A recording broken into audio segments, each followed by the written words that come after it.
The fight for green space in Dobbs Ferry wasn't an easy one. After 2 years of back and forth between Protect the Knoll and developer Andrew Cortese of Hillside Development, the battle has officially wrapped up. 2 contested lots have now been donated back to the village of Dobbs Ferry. A lot of people had a lot invested in this, whether they lived near the Knoll or not.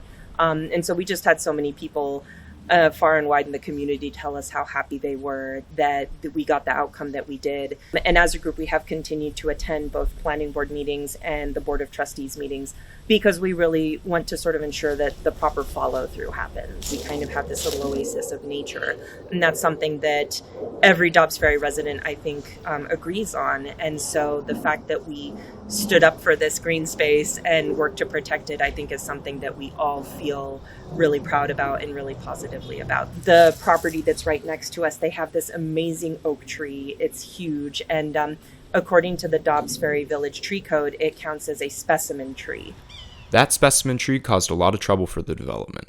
Mark Sudak, a local arborist, assisted the group by using specimen trees as a defense strategy. A tree like this needs 1.5 feet of clearance per inch of trunk caliper. So in other words, at the time when we had our meeting, this tree needed 70.5 feet of clearance, meaning that the road, or the proposed road that would have been to my right, can no longer be built because you can't bulldoze, you can't trench, you can't compact soil, all these different things within the root zone of this specimen tree. It's really symbolic to me as an arborist that this tree gets to still remain standing, remain healthy, and it stands as a symbol of not only strength. Oak is one of the most strongest woods in the Northeast, but also it stands for a sense of like community coming together and working for a goal, and this oak kind of provides the same thing for everything that lives around this area. For longtime residents, this win is about more than keeping land undeveloped. It's proof that when neighbors speak up and stay persistent, they can actually change the outcome.